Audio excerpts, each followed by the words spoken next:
NBR কিন্তু আর থাকবে না, এবং এটা কিন্তু সবার জন্যই ভালো। কারণ এনবিআর নাম শুনলে, এনবিআর চাকরি করলে শুনে মানুষ একটা লম্বা হাসি দেয়। এই হাসিটার অর্থ আপনারা সবাই জানেন কেন হাসি দেয় এনবিআর। তো এই জন্য এনবিআর না থাকাটাই সবার জন্য ভালো। এনবিআর এর যে এই নামটা, এটা না থাকা সবার জন্য ভালো। দুইটা ডিভিশনের কথা বলা হয়েছে, এই দুইটা ডিভিশন হওয়া ভালো। এরপরে যেটা, যারা এই কাডারের যে দাবি যে শুধুমাত্র দুটি কাডারের সদস্য নিয়ে রাজস্ব নীতি ও রাজস্ব বিভাগ গঠিত হবে, আমরা কমিটি থেকে মনে করি যে এটাও গ্রহণযোগ্য না। কারণ হচ্ছে যে আবার একই সঙ্গে এই যে এই দুই প্রতিষ্ঠানে ওই যে কি বলে যে প্রশাসন কাডারের খবরদারি, এটাও গ্রহণযোগ্য না।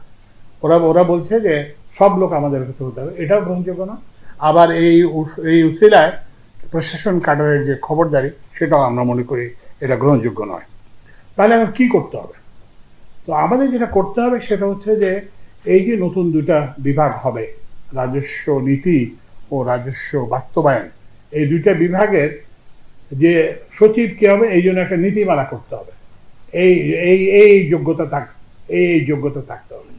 কারণ ওই কাজটা তো চালাতে হবে, ওই ডিভিশন তো রাজস্ব কার্যক্রম তো চালাতে হবে।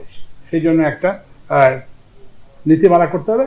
শুধু সচিব না, এটার ঊর্ধ্বতন যে পদগুলো, সেগুলোতে নিয়োগের জন্য একটা নীতিমালা করতে হবে, যাতে এই রাজস্ব আহরণ কার্যক্রমটা আরো বেগবান হয়। আপনারা জানেন যে আমাদের কর রাজস্বের অনুপাত অত্যন্ত কম, এটা বাড়ে, গ্রাহক সেবা হয়, এবং এই যে হয়রানি, বন্দরে কন্টেইনার জট, এগুলো যাতে আমরা পরিহার করতে পারি। যে অধ্যাদেশের আমরা একটা প্রয়োজনীয় সংশোধনের সুপারিশ করব। হ্যাঁ, তারপরে হচ্ছে যে এবং ওরা যে বলছে যে দুই কাডারে শুধুমাত্র ওদের নিয়ে হবে, বিভাগ হবে, সেটাও না। আবার এটার নামে ওই যে প্রশাসন কাডারের খবরদারি, সেটাও হবে না। তারপরে সেটা হচ্ছে যে আমরা যেটা সবচেয়ে গুরুত্বপূর্ণ যেটা সুপারিশ, সেটা হচ্ছে যে সচিব এবং ঊর্ধ্বতন, এই নতুন দুই বিভাগে সচিব এবং ঊর্ধ্বতন পদে নিয়োগের ব্যাপারে আমরা একটা নীতিমালা, যে এই যোগ্যতা থাকতে হবে। আমরা একটা উপদেষ্টা পরিষদ, আমরা শুধুমাত্র সুপারিশ করব, আমরা অর্থ উপদেষ্টার কাছে আমাদের সুপারিশটা দেব। এরপরে সংস্কার কমিশন থাকবে কি থাকবে না। যেমন সংস্কার কমিশনের একটা প্রশ্ন আছে, কালকে ব্যবসায়ীরা বললো, ওই দিন আমাদের ব্যবসায়ীরা বললেন যে এনবিআর সংস্কার কমিশন করলেন, আপনারা এনবিআর লোক দিয়ে এনবিআর সংস্কার কমিশন করলেন, তাহলে এই সংস্কার কমিশনের কাজ কি?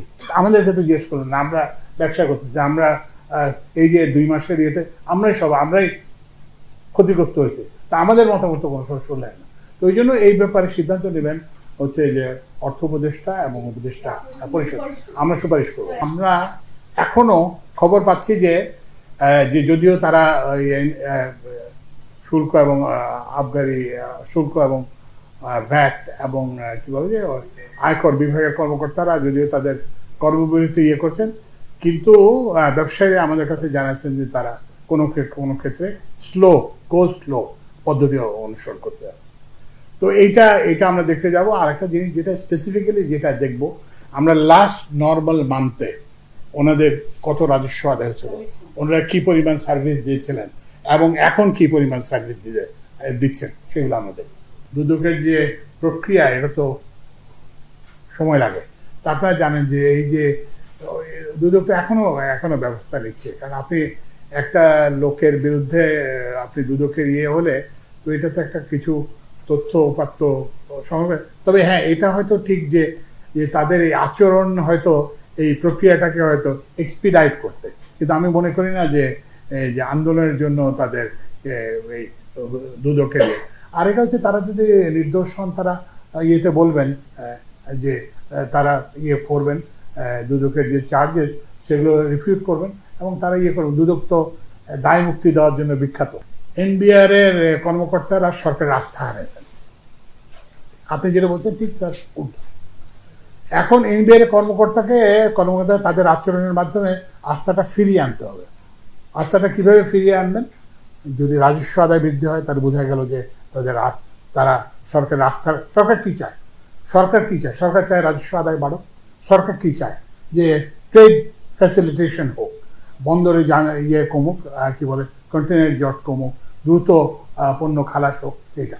তো ওই জন্যই আমরা এটা উল্টা সরকারকে, এনবিআর এর কর্মকর্তাদের, আমি যদি এনবিআর এর কর্মকর্তা হতাম, আমি চেষ্টা করতাম যে সরকারের সেই আস্থাটা যেটা চির ধরেছে, সেই আস্থাটাকে ফিরিয়ে আনার থ্রু দেয়ার অ্যাকশন। মানে আপনি তো বললে হবে না যে আমরা না, কিন্তু তো ওই জন্য এগুলো হলে এগুলো কেটে যাবে।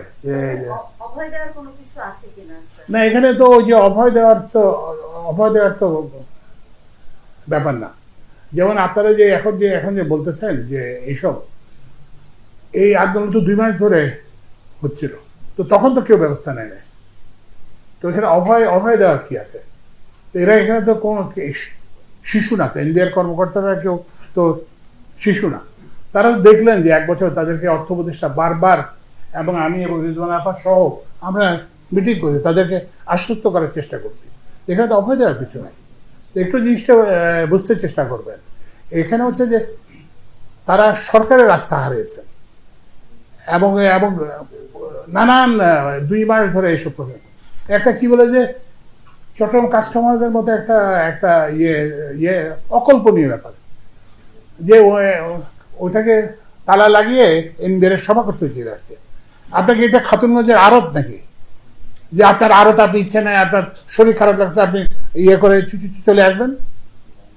কারণ আপনার এই সিদ্ধান্তের ফলে যারা এক্সপোর্টার তারা কিভাবে ক্ষতিগ্রস্ত হয়েছে, যারা আমদানিকারক তারা কিভাবে ক্ষতিগ্রস্ত হয়েছে, তাদের কত হাজার কোটি টাকা ক্ষতি হয়েছে। আপনি রাজস্ব তো পরের কথা, এই যে লোকটা এক্সপোর্ট বিস্ফোরক, কালকে তো ওই দিন তো ব্যবসায়ীরা আমাদেরকে এগুলোর কথাই বলেন, বলতে আমাদের এই ক্ষতিপূরণ কে দেবে? তো ওই জন্য এখানে কোনো কি বলে যে আশ্বস্ত করার কিছু নাই। এনবিআর এর কর্মকর্তা কর্মচারীদের তাদের আচরণের মাধ্যমে সরকারের যে হারিয়ে যাওয়া আস্থা, সেই আস্থাটা অর্জন করতে হবে।